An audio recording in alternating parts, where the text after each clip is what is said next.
Assalamualaikum warahmatullahi wabarakatuh.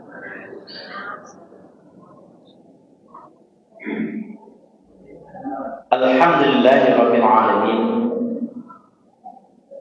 Asyhadu an la ilaha illallah wahdahu la syarika lah. Wa asyhadu anna Muhammadan 'abduhu wa rasuluh. Allahumma shalli wa sallim wa barik ala hadzal nabiyil karim sayyidina wa maulana Muhammadin sallallahu alaihi wasallam wa ala alihi wa ashabihi ajma'in, amma ba'd. A'udzu billahi minasyaitonir rajim. Bismillahirrahmanirrahim. Walladzina fi qulubihim marad gharra haula'i dinuhum. Sadaqallahul azim. Kaum muslimin dan kaum muslimat, bapak-bapak, ibu-ibu, saudara-saudari, remaja-remaji, serta anak-anak generasi masa depan yang akan memperjuangkan, melanjutkan tongkat estafet, mentakmirkan masjid, menyemarakkan masjid, yang mudah-mudahan mereka termasuk golongan orang-orang yang saleh. Pada kesempatan yang mulia pagi hari ini, kita akan mengkaji 6 perkara yang akan merusak amalan-amalan saleh. Kita menyadari bahwa Allah menciptakan segala sesuatu berpasangan. Ada amalan itu berbentuk amalan saleh dan ada yang berbentuk amal su, amalan perbuatan yang baik dan amalan yang memunculkan keburukan. Di bulan Ramadan ini kita melaksanakan ibadah dalam rangka memupuk keimanan kita agar bertambah dari waktu ke waktu, sehingga antara kita dengan Rabb terasa sangat romantis dan dekat sekali. Di lain sisi, ada kadangkala hama-hama yang akan merusak hubungan ini. Setiap tumbuh-tumbuhan memiliki hama. Segala sesuatunya memiliki penyakit. Maka pada kesempatan pagi hari ini, melalui hadis an Adi bin Hatim radhiyallahu anhu, qala Rasulullah sallallahu alaihi wasallam, sittatu asya tuhbitul a'mal. Al-awwal al-ishtighal bi'uyubil khalqi wa qaswatul qalbi wa hubbud dunya wa qillatul haya wa tulul amal wa zalimun la yantahi. Rawah Dailami. Arti dari hadis itu adalah ada 6 perkara yang akan merusak amalan-amalan kebaikan. Pertama, sibuk mengurus makhluk. Dalam pengertian sibuk mengurusi keburukan dan aib-aib dari makhluk hidup yang ada di muka bumi. Yang kedua, qaswatul qalbi, orang yang hatinya keras. Yang ketiga, hubbud dunia, orang yang sangat cinta kepada dunia. Dan yang keempat, qillatul haya, sedikit malunya. Yang kelima, tulul amali, orang yang angan-angannya terlampau panjang. Dan yang keenam adalah kezaliman yang dikerjakan oleh seseorang tanpa pernah berhenti. Kita coba untuk mengkajinya satu persatu. Bahwa salah satu sifat manusia tidak mau berpikir. Walaupun fitrah manusia diberikan akal untuk berpikir, tetapi banyak manusia malah malas berpikir. Ketika penyakit malas berpikir itu, maka muncul penyakit yang kedua, suka menilai perbuatan orang lain. Kita sering mendengarkan kata-kata hasibu qabla an tuhasabu. Periksalah dirimu sebelum kamu memeriksa orang lain, atau sebelum kamu diperiksa. Kaji lama, semut di seberang lautan nampak, gajah di Pelupuk Matu tidak kelihatan. Di era kita hidup sekarang ini, kita lihat banyak orang membicarakan aib-aib orang lain dan melupakan aibnya sendiri. Padahal tugas kita adalah membersihkan diri kita dari aib-aib yang kita miliki tanpa harus sibuk mengurus aib orang lain.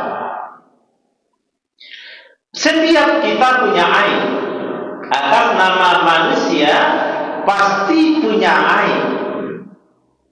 Dan karena masing-masing punya aib, Allah menyuruh kita untuk memikirkan aib-aib kita sendiri, bagaimana aib yang ada di dalam diri kita berkurang dan dikurangi dari waktu ke waktu.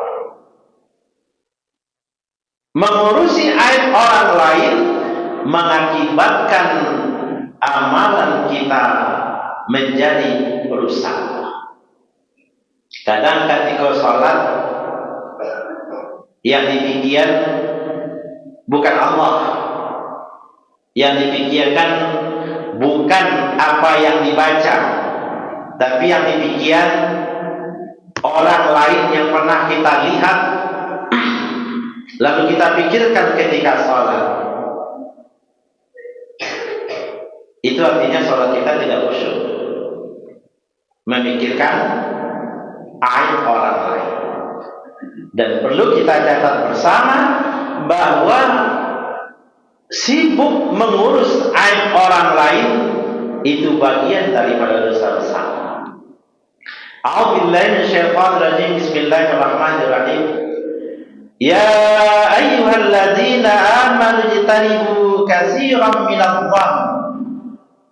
Inna ba'dadh-dhann ismun wa la tajassas. Wahai orang-orang yang beriman,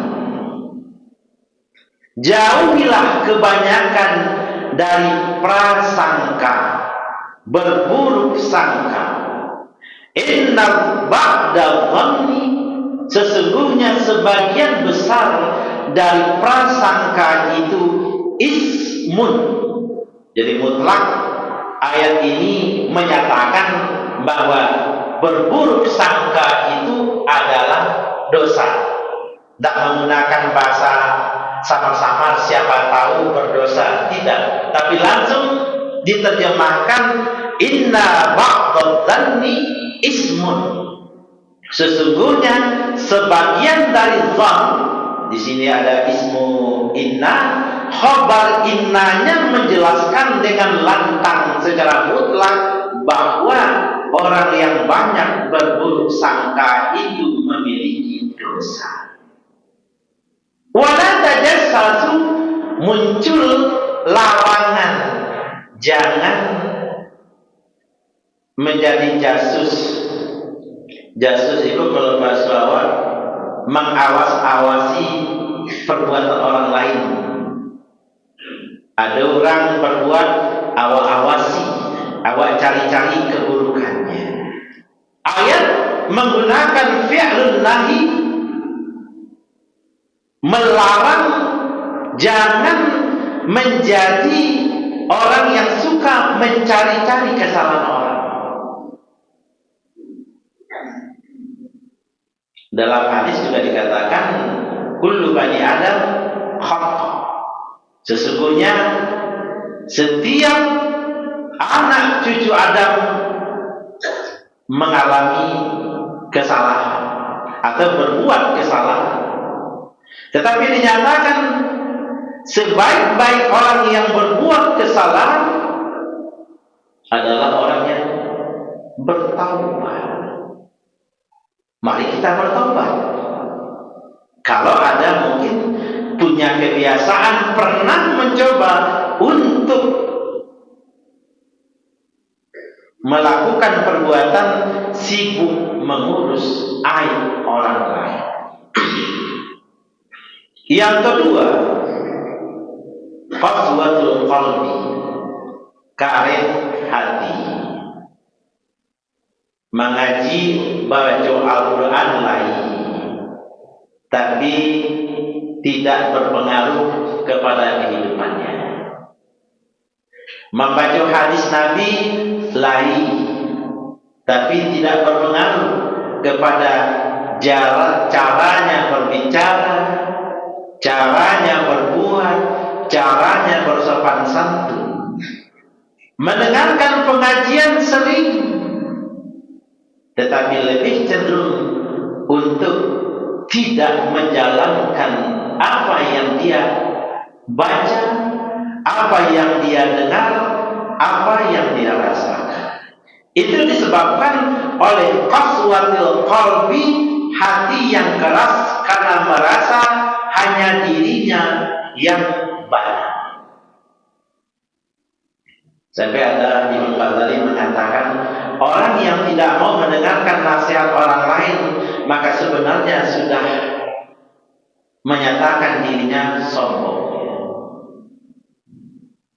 Maka Bapak dan Ibu kaum muslimin dan kaum muslimat yang dirahmati Allah, dalam banyak kesempatan ulama-ulama di negara kita ini, ketika bertemu dengan teman-temannya, apa yang diminta kepada teman-temannya? Ya Buya, ya Syekh, aku minta nasihat. Mereka sama-sama ulama nih. Minta aku nasihat. Lalu yang seorang mengatakan, bagaimana mungkin aku menasehatimu sementara kau adalah orang yang saleh, engkau adalah orang yang faqih. Apa katanya? Orang memandang saya faqih dan alim, tapi saya memandang Anda lebih faqih dan lebih alim dari saya, minta saya nasihat. Masih adakah tradisi yang serupa itu, Bapak dan Ibu? Kalau basuh jurang saling minta nasihat. Bahkan juga kalau basuh jurang saling minta didoakan. Orang yang tidak mau minta didoakan berarti dia sudah merasa dirinya cukup. Maka tidak salah membacakan assalamualaikum setiap pertemuan itu adalah bagian dari doa. Mari kita saling mendoakan. Mudah-mudahan kita menjadi umat Muhammad SAW yang sejati. Amin. Yang ketiga, hubbud dunia. Orang kalau cinta di dunia, maka tidak suka dengan akhirat. Maka kenapa orang cinta dunia tidak suka mendengarkan pengajian demi pengajian? Karena takut kalau mendengarkan pengajian langkahnya tampil, bisnisnya terbatas, perkataannya terkungkung. Maka dia tidak mau mendengarkan Al-Quran, tidak mau mendengarkan hadis, tidak mendengarkan nasihat-nasihat daripada orang-orang yang berhak memberikan nasihat, minal ulama, daripada ulama-ulama, atau dari fuqaha, ataupun daripada orang-orang yang bijak. Maka orang pemburu dunia cenderung tidak mau ke rumah Allah. Bahkan lamanya pada ibu, pasti pengajian di masjid, di musola itu hanya 5 hukum, wajib, sunat, mubah, makruh, haram. Ada yang lain? Inginnya orang hukum dunia kullu syai'in mubah.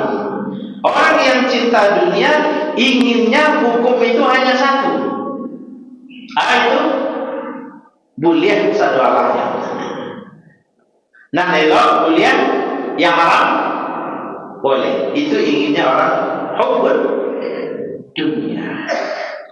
Maka ketika kita ingatkan dengan kematian, orang hukum dunia gelisah. Ternyata kita akan mati.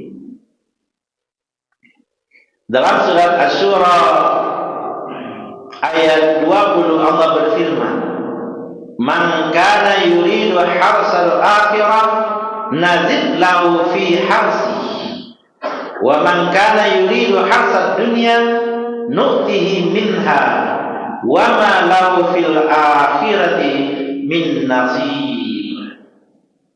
Barang siapa yang ingin mendapatkan bagiannya di akhirat, nazid lahu fi harsi, akan kami tambahkan baginya bagian akhiratnya itu. Dan barang siapa yang ingin hanya bagian kehidupan di dunia, nu'tihi minha, kami berikan hanya sebagian.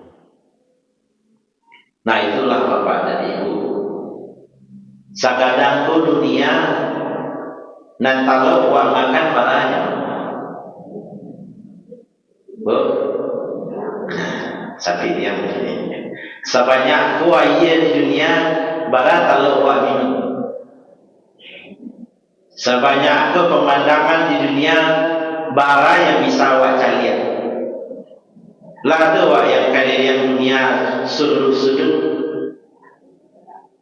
Kau sampai pada wak ke Eropa, ke Afrika, yang wak cari yang sebatas yang nampak. Hanya minha sebagian. Dapat pada wak ilmu dunia, lain seluruh ilmu kita dapatkan.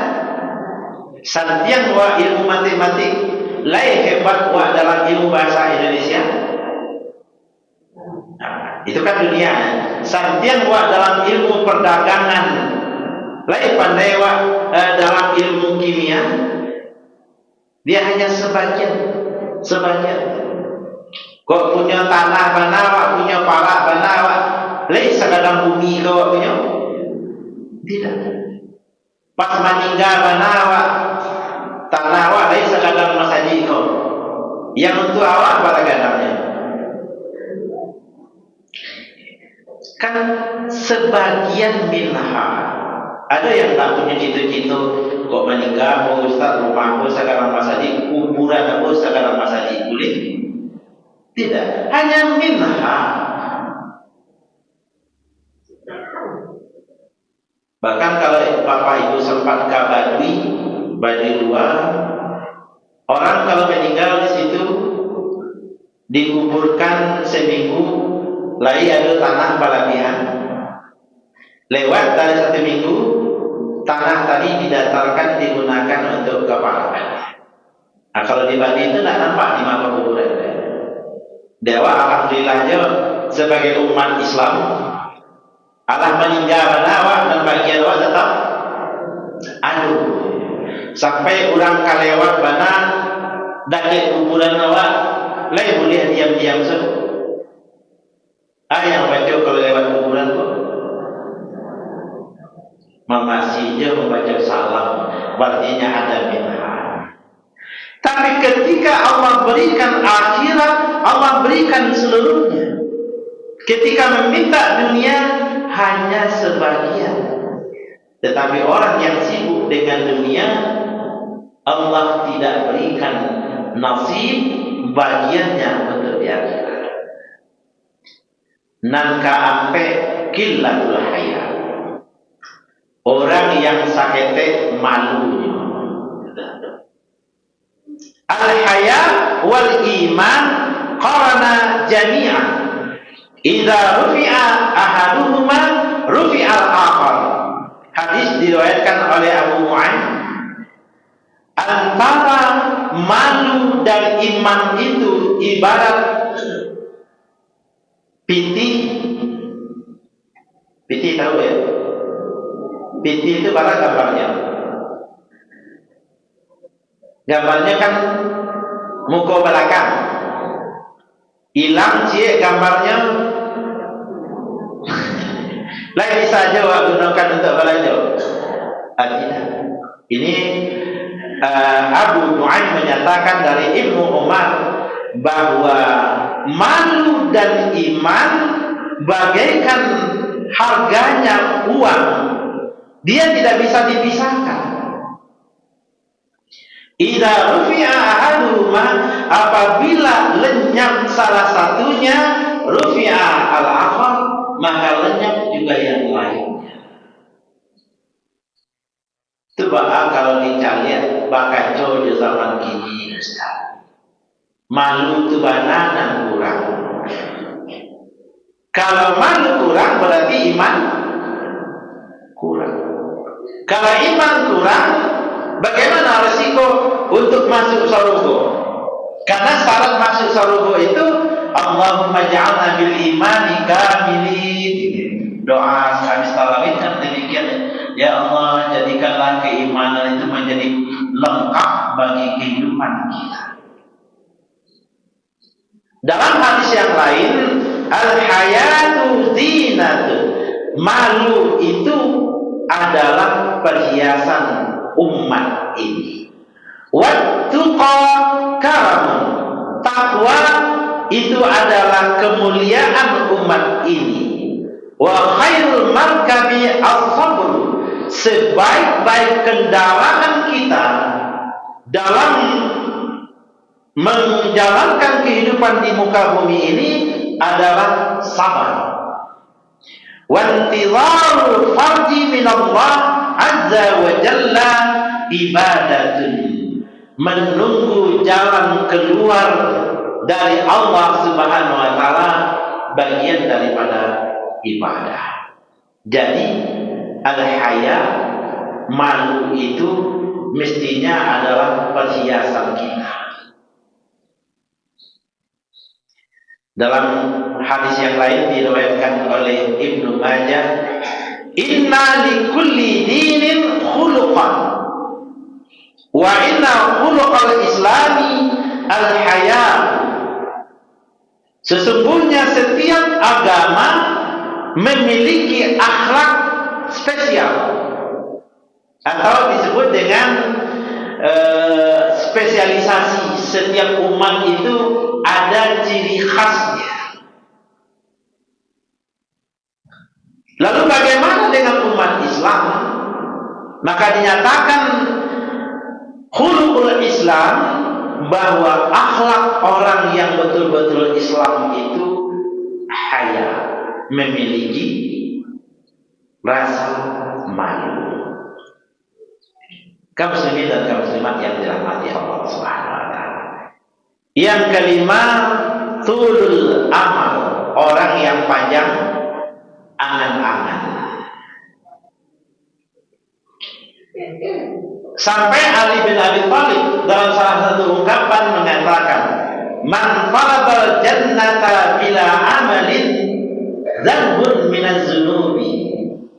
Siapa yang meminta masuk surga tanpa melakukan amal soleh, itu dosa dari dosa-dosa. Bayangkan Bapak dan Ibu, apa yang disampaikan oleh Ali bin Abi Thalib, "Man talabal jannah," barang siapa meminta untuk dimasukkan ke surga bila amalin, tapi tidak mau beramal soleh. Apa kata Ali bin Abi Thalib? Zanbun minaz zunub, termasuk dari bagian badoso, meminta masuk surga tapi tidak mau beramal. Kalau tanya seluruh manusia, tanya ibu bapak, yuk ke masuk surga, yuk. Bapak tak salat? Kira-kira apa jawabannya? Alun tibu hidayah. Hidayah yang nama itu. Kalau ditanyakan hidayah yang nama, mencari hidayah mirip kita beriman bahwa air itu untuk diminum. Ya ibu bapak, kalau awi, bukan mengenang-enangkan untuk minum. Kalau haus, maka yang kita cari adalah air. Kalau kita butuh hidayah, kita mencari atau menunggu. Bisa tak hidayah itu datang surang sebelum malam? Harus dicari. Awak sakit, demam, berbagai macam penyakit, wak tunggu di rumah. Kira-kira apa? Wah sakit gigi yang biasanya kalau ingin sembuh penyakit gigi kamu awak berkunjung kan spesialis gigi. Wah tunggu gigi ala lubang di sakit sanang ya bu. Tapi kalau datang wak kan spesialis gigi, dicarinya kesimpulan gigi bapak dan ibu. Kalau nak ditambal, kalau tadi dicabui. Setelah ditambal dan dicabui, sehatnya sehat. Tapi kalau cuma berangan-angan masuk surga, tidak beramal, tidak ada memungkinkan. Dan yang keenam, zalimun la yantahi, orang yang berbuat dosa tapi tidak mau berhenti. Nya tahu bahwa yang nyokalan itu berdosa, tapi tidak mau berhenti. Bapak pernah mau berhenti bu, Pak?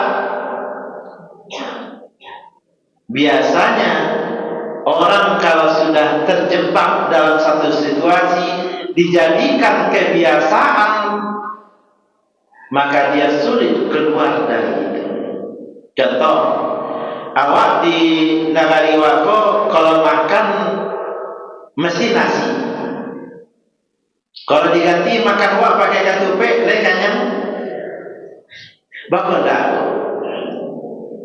Karena kita sudah terbiasa makan nasi. Orang lain sudah terbiasa makan gandum, maka ketika makan yang lain dia tidak ingat. Sama juga orang yang berbuat dosa terbiasa dan hidup di lingkungan orang berbuat dosa, dia sulit untuk keluar. Karena ketika keluar dari lingkungan itu, dia merasa terasing. Kok aneh dunia waya. Maka orang yang tidak mau keluar dari kezaliman, artinya dia tidak mau bertaubat. Ketika dia tidak mau bertaubat, maka seluruh amal baiknya tidak ada manfaatnya. Orang yang tidak melaksanakan sholat, lalu bersedekah, berinfak berjuta-juta, kira-kira dapat pahala atau tidak? Bu? Nyo tak pernah sholat, tapi sedekahnya tak tanggung-tanggung. Kira-kira Allah terima atau tidak? Secara hukum fikihnya tidak. Karena syarat amal soleh dimulai dengan, karena ibadah yang sangat utama itu adalah sholat. Ketika sholat disia-siakan, maka ibadah-ibadah yang lain menjadi sia-sia. Oleh karena itu, mari kita cermati dan kita renungkan. Kita jauhi diri kita dari 6 perkara tersebut, sehingga apa yang kita amalkan di bulan Ramadan ini dan di bulan-bulan yang lain tidak rusak. Pertama tadi adalah jangan sibuk mengurus aib orang, uruslah aib sendiri. Yang kedua, wa palunak-lunak hatimu. Kok ada orang bagi nasihat, walaupun anak ketek, kalau nasihatnya terpana, dengarkan. Aku tambahkan, pernah baca satu buku, Abu Hanifah jalan-jalan di jalan Basobok di anak ketek, sedang main-main. Apa kata Abu Hanifah ke anak ketek itu? Wahai anak, hati-hati nanti engkau jatuh. Lalu anak ketek itu mencari ke Abu Hanifah. Wahai orang tua, hati-hati kamu nanti bisa jatuh. Apa kata Abu Hanifah kepada anak ketek itu? Kira-kira Abu, terima kasih banyak. Nah, apa maksud? Habis itu tanya, apa maksudnya? Engkau adalah ulama besar. Ketika engkau disanjung-sanjung nanti, engkau bisa terjatuh karena sanjungan itu. Menangis Abu Hanifah dinasihati oleh anak kecil. Kalau awak dinasihati anak kecil baru, alu nama dia. Yang ketiga, hubud dunia. Kita hidup di dunia, jangan tinggalkan dunia. Karena ingin masuk surga harus dari dunia. Seimbang. Rabbana atina fid dunya hasanah wa fil akhirati hasanah wa qina adzabannar. Dan yang keempat, mari kita jadikan malu ini perhiasan hidup kita. Bukan malu dalam konsep adat dan budaya kita, tapi malu terhadap kemaksiatan dosa-dosa yang akan merusak kita. Yang kelima, jangan panjang bana, angan-angan masuk surga kalau tidak amal beramal. Karena syarat masuk surga adalah amanu wa amilus shalihat, orang beriman dan beramal saleh. Dan yang terakhir, kalau kita terjebak oleh kezaliman yang kita lakukan sendiri, maka doakan kepada Allah, ya Allah, keluarkan aku dari kebiasaan yang menyebabkan aku tetap berada dalam dunia kemaksiatan. Berdoa kepada Allah. Mudah-mudahan apa yang kita kaji pada pagi hari ini bermanfaat bagi kita semua. Mohon maaf kalau ada kesalahan. Mudah-mudahan amal ibadah kita di bulan Ramadan ini diterima oleh Allah Subhanahu wa taala. Assalamualaikum warahmatullahi wabarakatuh.